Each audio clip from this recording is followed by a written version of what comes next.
I'm Nikki Drews. And I'm Cheryl. And this is Killers, Cults and Queens. It's that Spooky Sleepover show!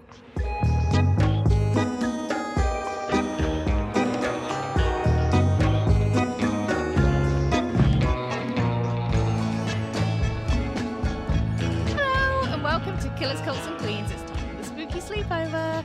Yes, indeed. It's our weekly chat show where we catch up on this week's antics and discuss our rabbit holes of the week whilst we're preparing for season 5 of our full-length case episodes. But first, she's back in the room. She's made it back home. She's been on a train. She's been around the world and I. Miss Shezzy is back home. Yay!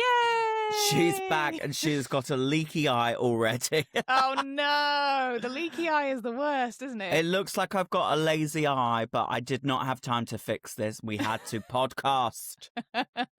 Well, you're looking gorgeous. You're looking gorgeous. Hey, thank you, Nikki Drews. How are you, my angel? I'm doing very well, thank you. I've had a nice couple of days off. I've been on holiday. I went away to Brussels, which was very, very nice. And I went to Bruges as well. Has to be said, Bruges. Bruges. And it was very, very lovely. But whilst I was there, I fell in love. Oh, crikey. There's a divorce on the cards already. Not your classic love story, but we went to a cat cafe whilst we were there because, you know me, I love cats. I can't help it. You do.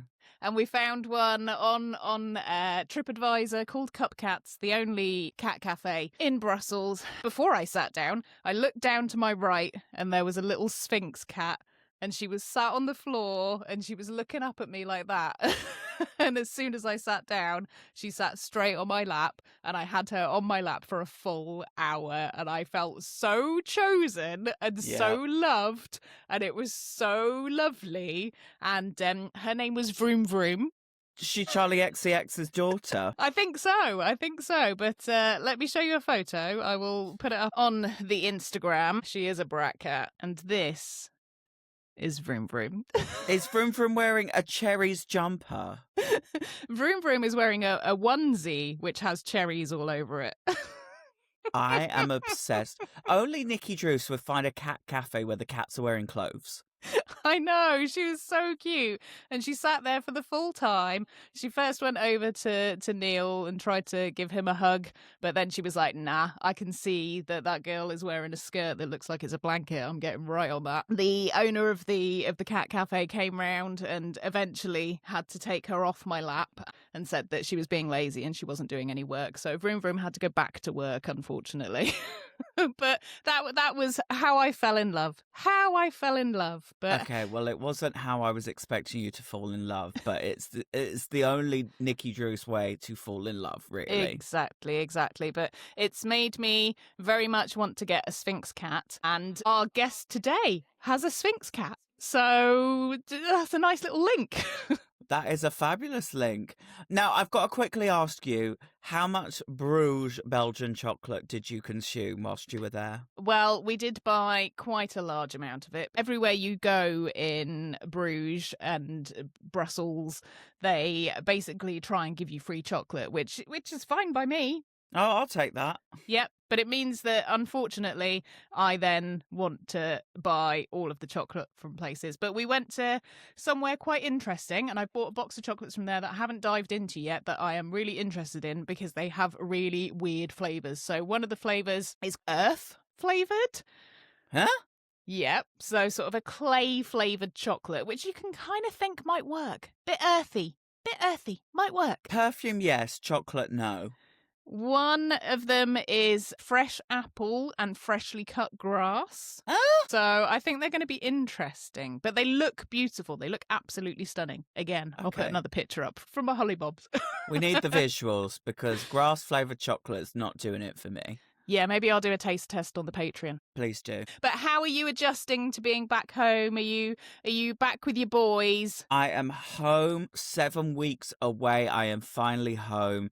It still feels a bit of a fever dream. It's not even been 24 hours since I've been home and I'm already back in drag. But that is my dedication to you all on the podcast, and I'm more than happy to do that. But I am already working on the next chapter and the next stuff. And I had a phone call with my team earlier And they literally went, can't you just give yourself one day? And I was like, can't, got shit to do.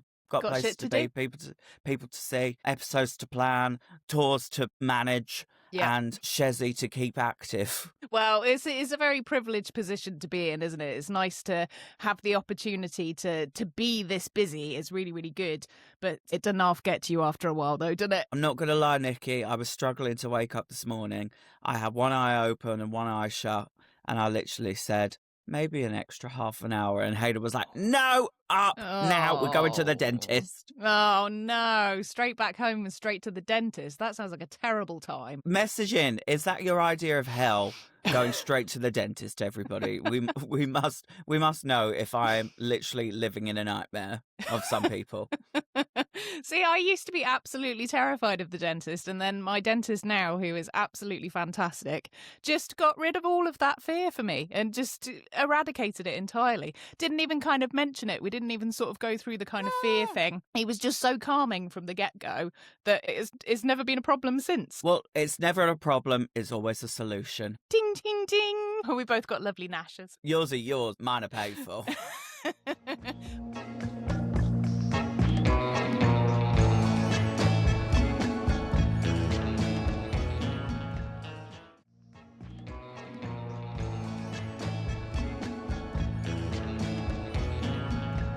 Right, so we have a very special guest with us tonight. It's broadcaster, documentary maker, producer, director, and now podcaster. Please welcome to the stage, Daisy Maskell. Yay! Hi, darlings. Firstly, we want to say thank you so much for fitting us in because you're a busy, busy diva. But how are you doing, my darling? I'm good. I had to make time for you two. Oh my goodness. I would love to do this every night. Love How are that. you both? Wouldn't that be fun? That would be so fun. Yeah, we're good. We've just had our little catch up, and I was saying how this week I went to Brussels for a nice little trip away, and I fell in love with something that you know all too well, which is a little Sphinx cat. No way. Because Nikki was on my podcast, I always talk about my cat. Her name's Ghost, which is quite fitting for this podcast.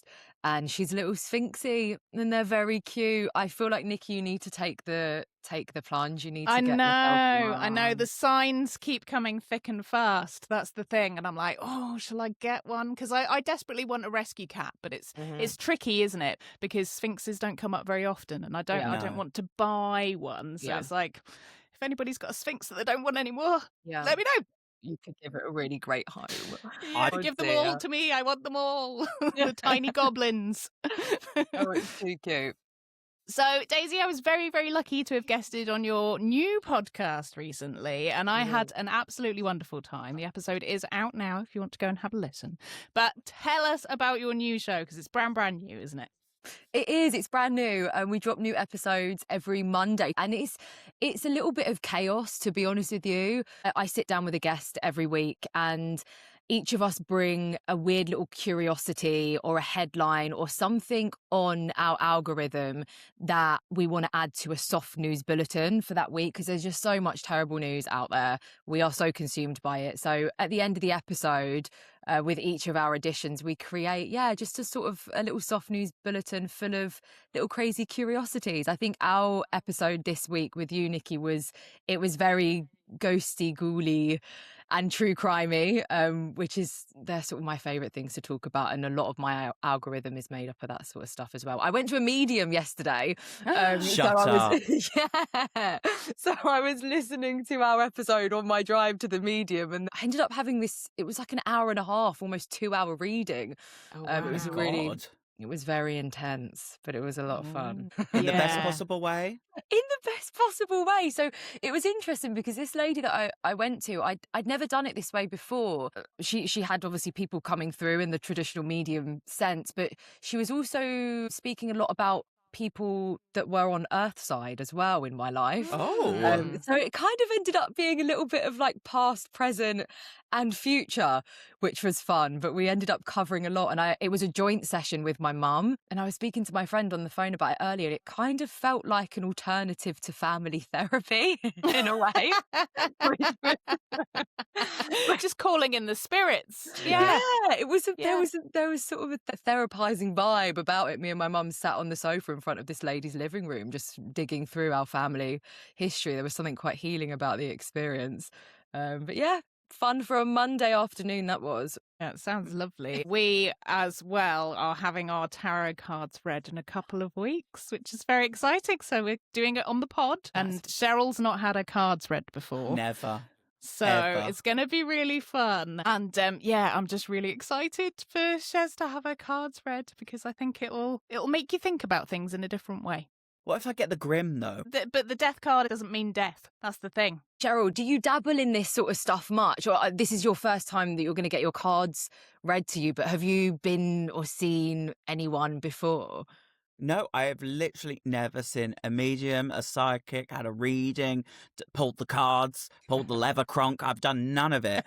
So for me, this podcast has opened up a brand new world to me because when we first started our first season, it was Nikki just guiding me through all these stories, all these true crimes, cult cases, and I was just having my mind blown every single week. So since 2022, I'm a changed soul. So we're keeping that journey going on in 2026. It's so funny because I feel like the more that you dip your toe into the water with this sort of stuff, the more it kind of finds you as well. Once your mind is kind of open to it, you sort of see things a little bit differently and things come into your life in different ways. But that's so fun that you're fully on that journey now. I think it brings something into your life, even if it is just the routine of it. It's nice to do something out of the ordinary. Yeah, I'm very receptive to new things coming into my life. I think if you've got a guard up, you're never going to let in new opportunities, new people and whatnot. So you've always got to be ready to receive, if you'll pardon the pun. But you are fearless, and all these documentaries that you are making just really just spark so much with your ideas, with your creativity. Now, I'm obsessed with the documentary you made for Channel 4 Controlled, where you delved into the stalker apps. So was this something that was on your radar? Because I had never seen anything like this. Mm-hmm. Oh, it was a wild one. To be honest with you, Cheryl, I didn't know these apps existed. And I think I was scrolling late one night on TikTok and I saw an ad pop up that an influencer was doing for an app. It wasn't the app that we used in the film, but it was a similar sort of app that would allow you to essentially spy on your partner, and they were being paid to promote it. That was the first time I'd ever seen that sort of thing or was aware that sort of thing existed. But then I sort of got into this rabbit hole of other influencers that were posting videos on how to hack your partner's phone, how to stalk your partner, not only downloading these apps, but also really simple hacks that all of us kind of use, which is like AirTags or Find My Friends or Snap Maps. There are sort of apps out there and devices out there that we all just sort of unknowingly use that aren't necessarily marketed to stalking someone or tracking your partner, but can definitely be weaponized in that way. And if they get into the wrong hands or into the hands of people that have scary intentions, they can have really serious consequences. So yeah, it was a fascinating world. Every one of these films, I think we start off with an idea and you end up learning so much along the way. You sort of end up falling into a bit of a wormhole as we start filming and the film progresses. But this one was really scary. I can imagine. Sounds really, really terrifying. So when I came on your podcast, we chatted about how people fall asleep to true crime. Yes. But we know that you're an insomniac yourself because of your documentary, Insomnia and Me. So are there particular themes or stories that you've explored in any of your documentaries that do keep you up at night, that you think about? Do you think I've explored the worst things now, so there's nothing that can scare me anymore? It's so funny, the things that really stick with you. I made a film a couple of years ago that was looking into the world of virginity auctions, and that was scary. That was really dark. That was one of those things that just sort of got darker and darker the more that we dug into it. And that, for a little while, did keep me up at night. It was one of the few films that I actually ended up filming some bits in my house at home. And there was a scene in that film where I end up speaking to some of these guys that offered to sort of buy my hypothetical virginity. And I filmed that in the corner of my bedroom. And I remember after the crew went home, not the guys, because I was speaking to them on FaceTime, I was sort of, that kind of kept me up. There was a really eerie feeling in my house afterwards. And that was one that definitely played on my mind for long after we'd filmed that. It was a very, very strange world. We have a lot of the time where we deal with really heavy, difficult topics, and we kind of have to balance ourselves with what we're doing. And also, it might sound a bit trite, but when I'm writing really difficult things, I then go away and I sage my laptop afterwards, and I get rid of all the bad energy that is sat within it, because I think sometimes you come back to it and it still feels a bit stagnant, and you're having to go into a new story and all this bad energy of what you've created before is still sat there. That's a really good idea, Nikki. Because what I do is, because I do a ton of research before we even get into filming. What I do is I then will just do a big deep dive clearing of like my history of my algorithm, because you just get served so much of the stuff that you end up researching. It's scary. But staging is another step that I should add to that cleaning out the cache process. Because you don't want that energy lingering around, and I think you have to balance that out with some light, fluffy content too, because otherwise you get yourself into a strange headspace. And I think you end up also viewing the world and going through life in a strange state as well. Everything feels a little bit too dark and depressing. You've got to find your balance of light somewhere. Yeah. My balance of light is going onto TikTok and watching bad singers attempt to sing. That's a good one, Cheryl. That's a really good one.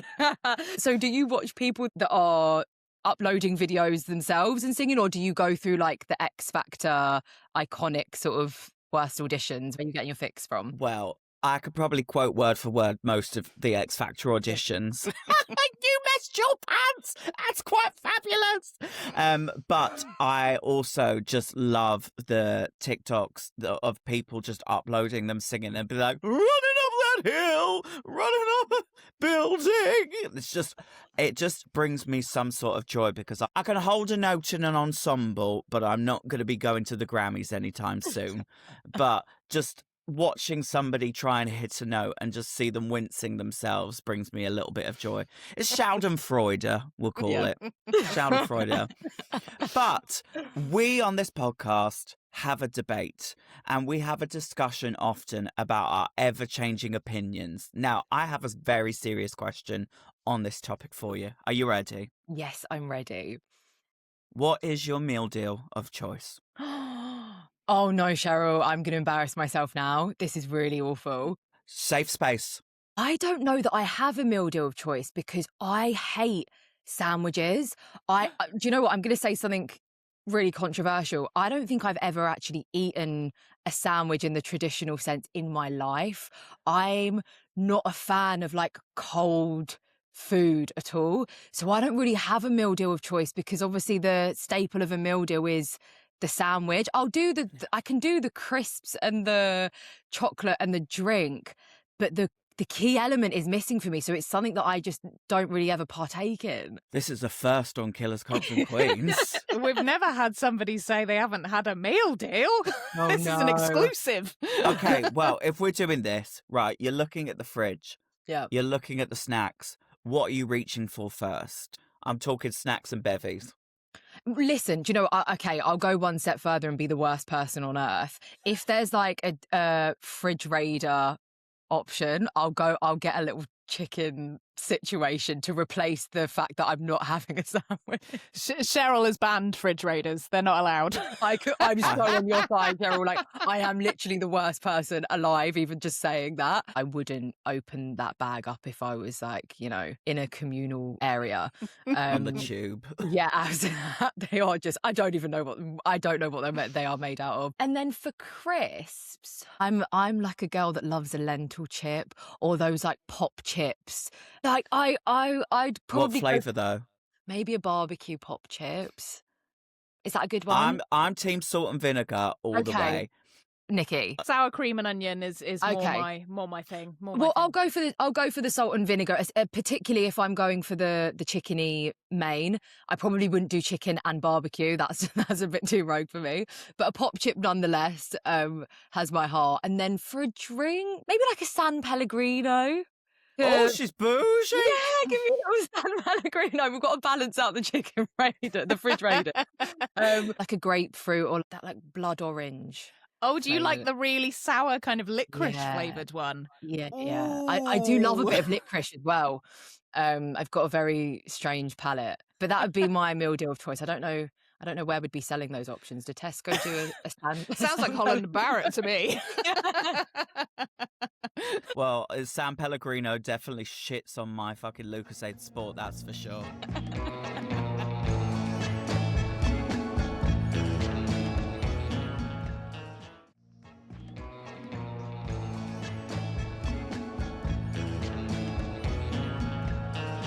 Well, it's that time of the week. It's time to see what we've been lost in, and it's time for our rabbit holes of the week. Now, Daisy, as our special guest, would you like to fire away with what has consumed you this week? Yes. So this was, again, another late night doom scroll dive on TikTok. I have been obsessed lately with the phenomenon of phantom tails. Have you guys heard of these before? No. Okay. So, evolution apparently says that we all used to have tails, right? I feel like that's a proven fact. Is that a theory? Yes. I think it's a fact. I think so. I've seen it in a science book somewhere. Well, obviously we don't have tails anymore, although apparently some people are born with small tails that they can then get removed if they choose to. But there is a percentage of people out there that still have the neuro pathways that allows them to feel the sensation of having a tail in the same way that our ancestors did. And I'm interested to know whether either one of you, if you conjure up in your brain the idea of having a tail, can you feel the sensation? Do you relate to having a tail at all? What are your thoughts around this as a theory? I feel like I could almost get to the point of being able to swish my tail around. It is there in my head. Yeah. Like the base of your spine, I can Yeah. kind of conjure up the sensation. Cheryl? My thing is I can picture where it's meant to be. In my head, I'm like seeing it waggling, but I can't feel it. I'm like forcing myself to feel it, and I'm scared if I do that, I might do a Shirley too. So I don't think I'm a phantom tailer. I don't think I could say that I could do that because I would be able to feel it right now at the base of my spine, and I just cannot. Maybe it'll hit me at like 3 o'clock in the morning when I least expect it. Oh God, that's awful. Yeah. There's that really weird fact that gets me every time, that our tongue knows what everything in the room would feel like to lick. So if you look around your room right now, you could imagine what it would feel like to lick every single object, even if you've never licked it at all.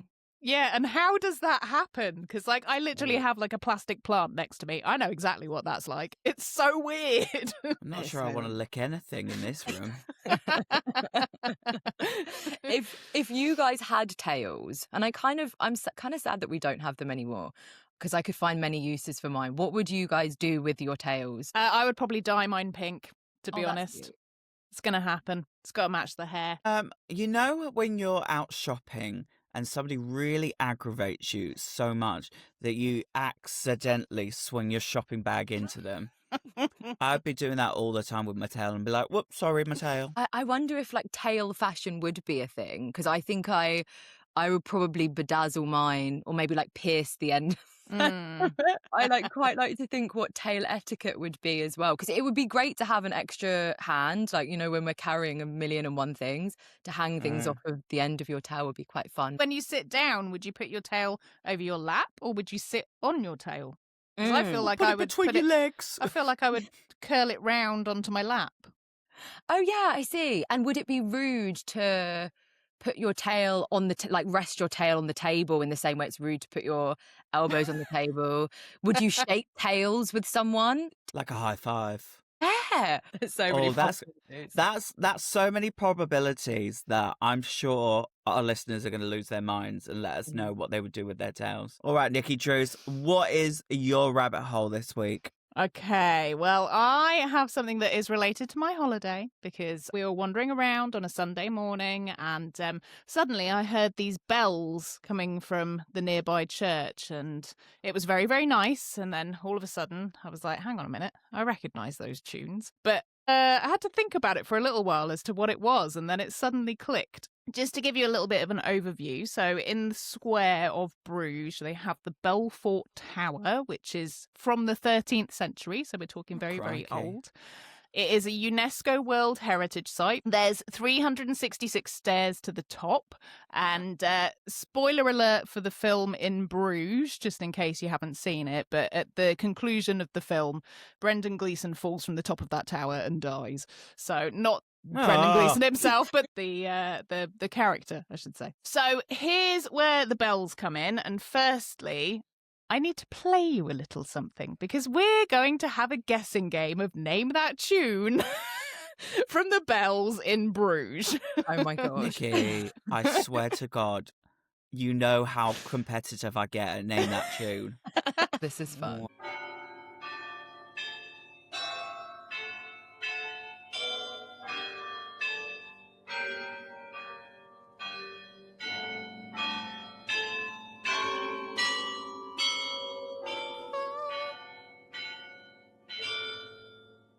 Any guesses? Any guesses? Cheryl, this is like the bell version of those terrible singing videos that you... I'm not going to lie. I was like, are these bells out of tune? They are a little bit out of tune, but it's from the 13th century. Give them some slack. All right, all right. I kept recognising bits. Dun, dun, dun, dun. It was Edelweiss, Edelweiss. Do you want to hear it again? Yeah.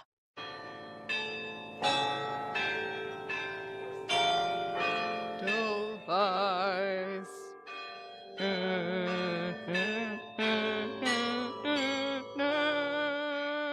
No, okay, fine. I can hear it. No.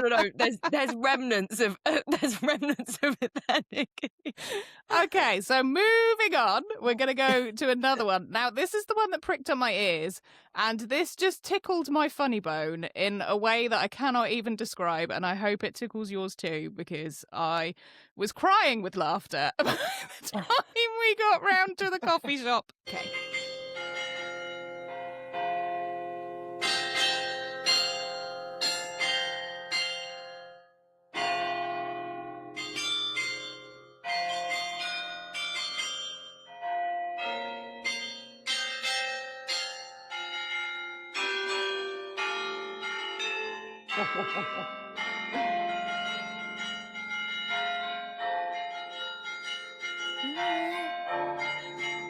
Is it the Circle of Life? It's the Circle of Life. I'm in Yana eating a banana. Now, I can only understand how this would be making you howl with laughter because it literally sounds like the Circle of Life in C minor, the scary edition for Halloween. So bearing in mind, I'm wandering around just thinking this is a lovely Sunday. The bells are ringing away, just classic, church bells. But no, the Circle of Life is being played. And then it continues on into the whole Lion King megamix. Oh my God. Be prepared.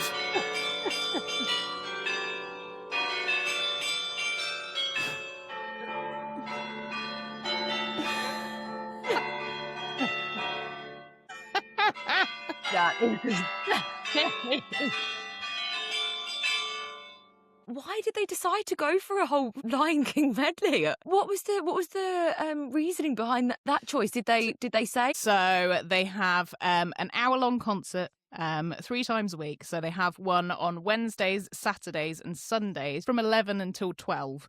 So you can hear all sorts of hits that they play. Apparently there's the theme tune to Forrest Gump. as well Wow. has been noted. It's 47 bells up the top of the tower there, and it's called a carillon. So it's not people running around dinging these bells individually, because originally I was like, have they got like 12 people up there? They got to be really organised to make sure that this works. But no, it is a keyboard. So they sit down and they play on the keyboard and it tings the bells. And then they have like a old-timey music box kind of sheet music thing that they then feed into the carillon.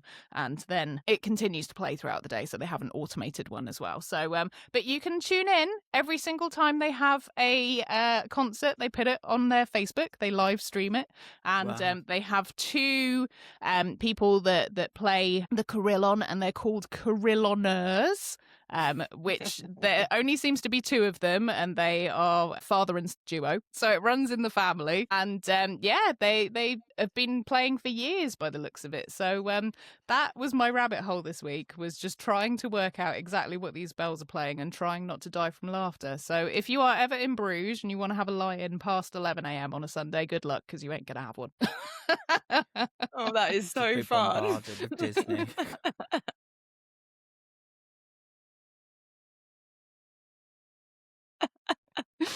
But what have you got this week, Shares? Are you going to give us some trauma or treat?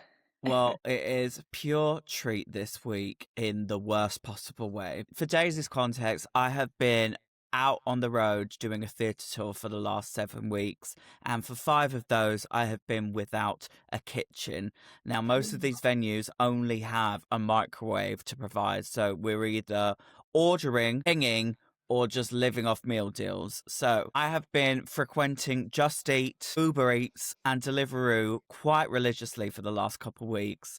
And in doing so, I have stumbled across quite an array of 1-star reviews. Now, you know those people that love to just leave a review. They get all uppity about it and they just get so upset. And these are a few of the highlights I have seen over the last few weeks. Now, this one from a pizza restaurant was a 1-star review saying, "The pizza arrived cut into slices. I did not request this. Is that not as standard for pizza? Oh dear. I just thought pizzas come sliced for your own convenience."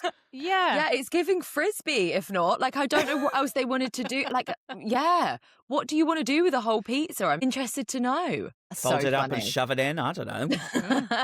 That's just a calzone. The next one came from a chip shop and they said, "Chips were too hot. Had to wait before eating. Ruined my experience."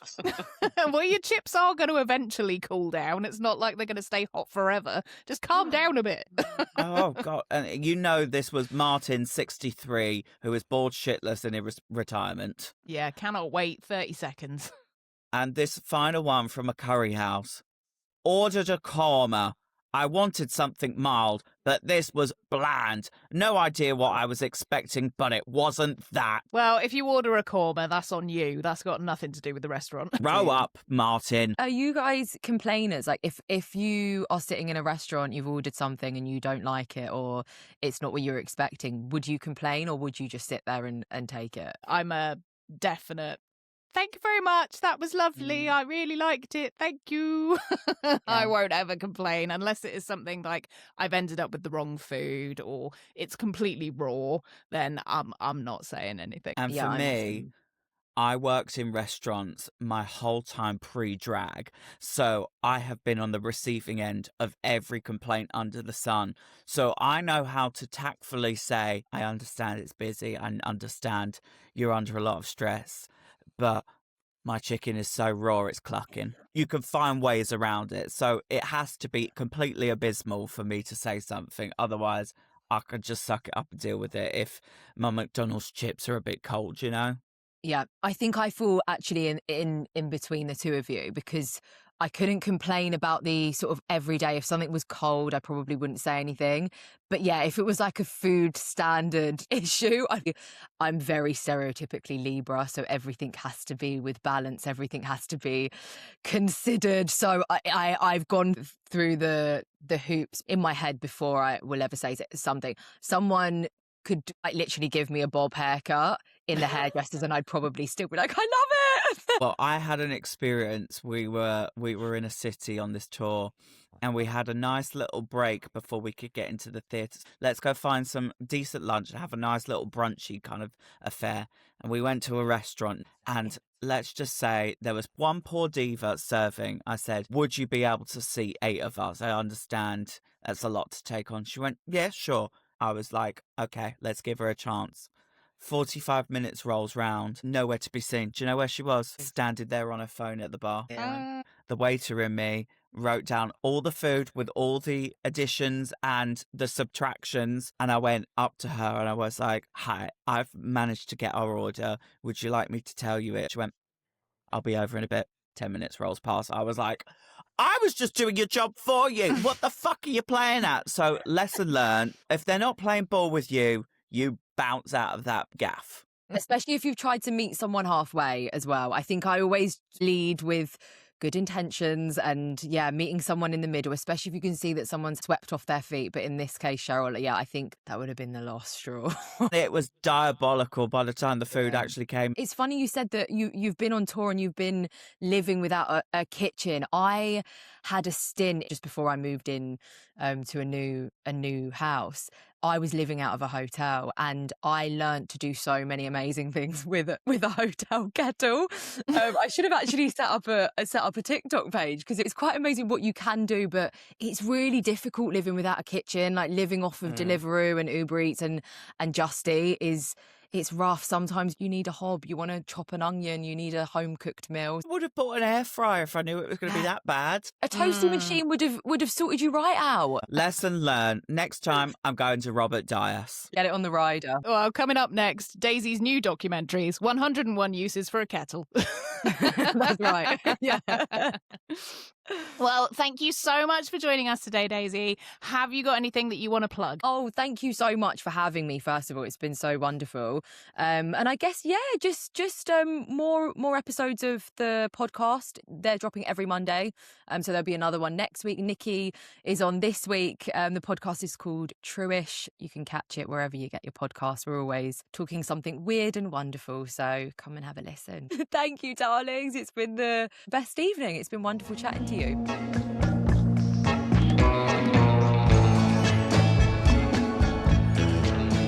Well, that's all for now, Divas. Remember, you can get in touch on Instagram at Killers Cults Queens and come and see us over on YouTube at Killers Cults Queens, where we're now publishing our episodes in video format every week, and you can now watch our episodes on Spotify too. And if you want to get our episodes ad-free and a day early, then make sure you join us over on Patreon at patreon.com/Killers Cults and Queens. And if you've got a bit more to say or you want to suggest a topic for a future episode, then please email us at killerscultsqueens@gmail.com. And don't forget to join the conversation in our Spotify and YouTube comments too. We really do read every single one. Whilst you're there, why don't you give us a 5-star review or a thumbs up? It really makes a difference, and we'd love you for the support. See you next time, and don't be a killer or join a cult. Just go shop at Robert Dias. Goodbye.